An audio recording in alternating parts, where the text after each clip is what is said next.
श्री शिवाय नमस्तुभ्यम हर हर महादेव। देखिए दोस्तों, आप सभी को पता है कि अभी पितृपक्ष के बहुत ही पवित्र दिन चल रहे हैं और पितृपक्ष की कल है विशेष एकादशी की तिथि।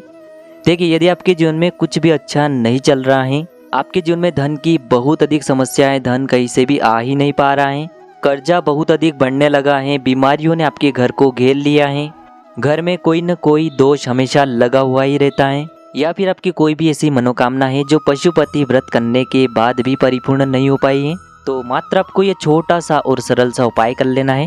मात्र आपको एक चुटकी हल्दी और चावल के दाने से ये उपाय कर लेना है और महादेव की कृपा से आपकी जो भी समस्या है वह सभी दूर होगी।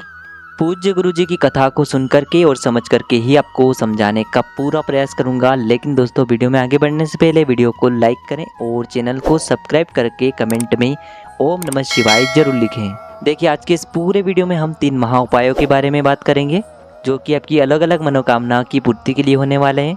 चलिए दोस्तों, जान लेते हैं सबसे पहले विशेष उपाय के बारे में।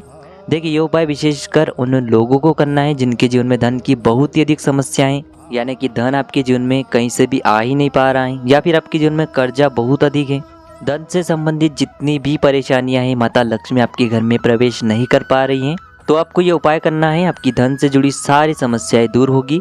देखिए दोस्तों, इस उपाय को करने के लिए आपको चावल लेने हैं। चावल आपको मात्र 1 मुट्ठी लेना है। देखिए दोस्तों, चावल लेने के बाद इन्हें आपको किसी भी पात्र के अंदर आपको थोड़ा सा जल भरना है और उसके अंदर डाल देने हैं, यानी कि इन चावल को आपको गला देना है। आपको इस पात्र को पूरी रात भर रखे रहने देना है। देखिए, जब भी आप अगली सुबह उठेंगे, नहा धोने के बाद, स्नान करने के बाद, आपको इन चावल को मिक्सर ग्राइंडर के अंदर पीस लेना है, यानी कि अच्छे से इन्हें पीस लेना है। गुरुजी ने यहाँ एक विशेष बात यही बताई है कि आपको चावल के दाने पीसे हुए ही लेने हैं। अब इसी के साथ में आपको एक तांबे के पात्र के अंदर अपने घर से शुद्ध जल लेना है। अब दोस्तों, आपने जो चावल लिए थे, उन चावल के दानों को भी आपको, जो पीसे हुए लिए थे ना, उन्हें भी आपको इस पात्र के अंदर डाल देने हैं। अब इसी के साथ में आपको 1 चुटकी हल्दी लेनी है। इस 1 चुटकी हल्दी को भी आपको उसी पात्र के अंदर डाल देना है। तो देखिए दोस्तों, इस जल के अंदर आपने क्या क्या डाला है, पीसा हुआ गला हुआ चावल डाला है, शुद्ध जल डाला है और साथ में अपने 1 चुटकी हल्दी भी इस लोटे के अंदर डाल दी है। अब दोस्तों, इस पात्र को लेकर के आपको पहुंच जाना है वट वृक्ष के वहां पर। देखिए, यह जो वट वृक्ष है आपके पितरों के समान होता है, तो वट वृक्ष जिसे हम बरगद का पेड़ भी कहते हैं, वहां पर जाना है। इस 1 लोटे जल को आपको वट वृक्ष की जड़ में समर्पित करना होगा। ओम नमः शिवाय, श्री शिवाय नमस्तुभ्यम, इस मंत्र का स्मरण करते हुए। देखिए, यह जो जल है आपको किन महादेव जी के नाम से समर्पित करना है। देखिए दोस्तों, जल समर्पित करते समय आपको वटकेश्वर महादेव का मन में स्मरण करना है। देखिए, गुरुजी ने बताया है कि इस उपाय को आप एकादशी के दिन कर सकते हैं, प्रदोष की तिथि पर आप ये उपाय कर सकते हैं, मासिक शिवरात्रि पर आप ये उपाय कर सकते हैं, साथ ही साथ अमावस्या की तिथि पर भी आप ये उपाय कर सकते हैं। देखिए दोस्तों, गुरुदेव ने यहाँ एक विशेष जानकारी दी है कि यदि इस उपाय को अपने एकादशी के दिन किया है तो आपको अगली एकादशी पर भी ये उपाय इसी प्रकार से करना होगा। मात्र आपको 2 से 3 एकादशी इस उपाय को करना है, या फिर जिस भी तिथि पर आपने ये उपाय किया है उस तिथि के अनुसार आपको अगली तिथि पर ये उपाय करना है।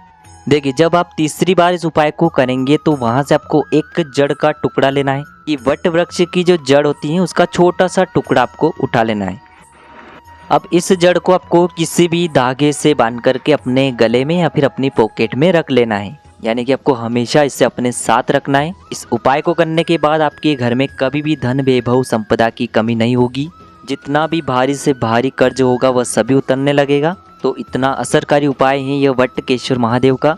मात्र एक बार इस उपाय को करने मात्र से आपकी जो धन की समस्या है वह दूर होने लगेगी। अब हम बात कर लेते हैं दूसरे वाले विशेष उपाय के बारे में। देखिए, ये उपाय जिनके शरीर में बहुत ही अधिक बीमारी रहती है उन्हें करना है, या फिर शरीर में कोई भी आंतरिक बीमारी है जिसके लिए आप कई सालों से गोलियां खा रहे हैं, दवाई खा रहे हैं, और आपकी जो बीमारी है वह खत्म होने का नाम ही नहीं ले रही है, तो आपकी जो बीमारी है वह एक ही बार में समाप्त हो जाएगी। आपको क्या करना है, ध्यान से सुने।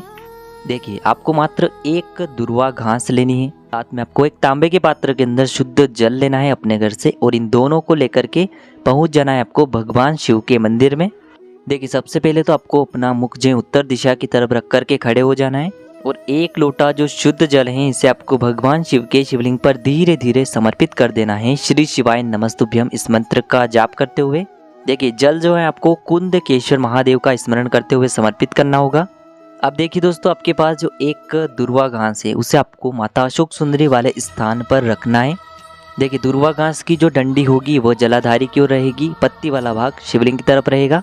अब दोस्तों इसी दुर्वा घास के ऊपर अपना हाथ रखना है आपको, और आपकी नाम और आपकी गोत्र को आपको बोलना है, और आपको अपनी बीमारी को दूर करने के लिए कामना करनी है। अब इस दुर्वा घास को आपको सामने जो नंदी महाराज होते हैं उनका पैर जो उठा हुआ होता है वहाँ पर आपको इस दुर्वा घास को रखना है। तो दोस्तों इस दुर्वा घास को आपको सबसे पहले तो माता अशोक सुंदरी वाले स्थान पर स्पर्श करवाना है, फिर नंदी महाराज का जो पैर उठा हुआ होता है वहाँ पर स्पर्श करवाना है, और वहीं से आपको शिवलिंग को देखते हुए इस दुर्वा घास को वहीं पर चबा चबा कर अच्छे से खा लेना है। दुर्वा घास को अच्छे से चबा चबा कर खाते समय आपको कुंदकेश्वर महादेव का स्मरण करना है। देखिए दोस्तों, इस उपाय के लिए भी गुरुजी ने जो विशेष तिथि बताई है, इन 4 तिथियों पर भी आप ये विशेष उपाय लगातार कर सकते हैं। इन 4 दिनों में ही आपकी जो बीमारी है उसमें आपको बहुत ही असर देखने को मिलेगा, और आपका जो रोग है उसमें भी आपको बहुत ही जल्द आराम मिलने लगेगा। अब दोस्तों हम बात कर लेते हैं आज के तीसरे और अंतिम उपाय के बारे में। देखिए यह जो उपाय है विशेषकर आपकी मनोकामना की पूर्ति के लिए होने वाला है। देखिए आपकी कोई भी विशेष मनोकामना है, हृदय की बात है जो परिपूर्ण हो ही नहीं पा रही है, आपने सभी प्रकार के व्रत कर लिए हैं, सोमवार की अष्टमी कर ली है, देखिए आपने सभी प्रकार के व्रत कर लिए हैं, लेकिन फिर भी आपकी कोई भी मनोकामना परिपूर्ण नहीं हो पाई है, तो आपको यह सरल सा और सुंदर सा उपाय जरूर करना चाहिए। देखिए जो 4 तिथियां बताई हैं आपको अभी पहले वाले उपाय में, एकादशी, प्रदोष, मासिक शिवरात्रि और अमावस्या, इन चारों ही तिथि पर आपको यह जो उपाय है लगातार करना है। कुछ ही समय में जो आपकी मनोकामना होगी वह परिपूर्ण होगी। देखिए इस उपाय के लिए मात्र आपको एक प्यारी सी बेलपत्र लेनी होगी जो कहीं से भी कटी फटी या फिर खंडित नहीं होनी चाहिए। बेलपत्र नहीं मिल पाती है तो शिवलिंग से उठा करके पुनः इस बेलपत्र को आप उपयोग कर सकते हैं। अब इसी के साथ में आपको मात्र थोड़ा सा शहद लेना होगा। अब इसी के साथ में आपको लेना होगा थोड़ा सा लाल चंदन, और साथ में आपको एक तांबे के पात्र के अंदर ले लेना है शुद्ध जल। अब देखिए दोस्तों, सबसे पहले तो इन सभी सामग्रियों को लेकर के आपको पहुंच जाना है भगवान शिव के मंदिर में। आपको अपना जो मुख है वह उत्तर दिशा की तरफ रख लेना है, और देखिए दोस्तों सबसे पहले तो आपके पास 1 लोटा जो जल है शुद्ध, उसे आपको भगवान शिव के शिवलिंग पर आपको धीरे धीरे समर्पित कर देना है, श्री शिवाय नमस्तुभ्यम इस मंत्र का जाप करते हुए। अब देखिए दोस्तों, आपके पास है एक बेलपत्र। बेलपत्र की जो 3 पत्तियां होती हैं और उनमें जो बड़ी वाली पत्ती होती है और बेलपत्र की चिकनी साइड होती है, तो बड़ी वाली पत्ती पर तो आपको लगाना है शहद, और जो नीचे की 2 पत्तियां होती हैं उन पर आपको लगाना होगा लाल चंदन। देखिए ऊपर वाली पत्ती पर तो आपको पूरी पत्ती पर शहद का लेपन कर देना है, और नीचे की जो 2 पत्तियां हैं उन पर आपको केवल चंदन की एक एक बिंदी लगा देनी है। अब दोस्तों इस बेलपत्र को आपको बेलपत्र की जो 3 पत्तियां जिस डंडी से जुड़ी हुई होती हैं उस डंडी के वहाँ से पकड़ करके आपको यह बेलपत्र शिवलिंग पर समर्पित कर देना है। देखिए बेलपत्र को किस प्रकार से समर्पित करना होगा, इसकी जो चिकनी साइड है शिवलिंग से स्पर्श होगी, और इसकी जो डंडी है वो आपको जलाधारी की ओर रखना है। इस प्रकार से आपको ये बेलपत्र शिवलिंग पर अर्पित कर देनी है। बेलपत्र को समर्पित करने के बाद इसी बेलपत्र के ऊपर आपको अपना हाथ रखना है, और आपकी जो भी विशेष मनोकामना है, जो भी आपकी हृदय की बात है, उससे आपको बोल देना है अपने नाम और अपना गोत्र को बोलते हुए। मात्र इतना सा उपाय आपको करना है, 1 से 2 महीने के अंदर आपकी जो भी विशेष मनोकामना होगी वह परिपूर्ण होगी। तो दोस्तों इस प्रकार से आज की इस वीडियो में हमने आपको 3 चमत्कारी उपाय बताए हैं, जो भी आपके लिए उचित हैं उसे आप कर सकते हैं। श्री शिवाय नमस्तुभ्यम, हर हर महादेव।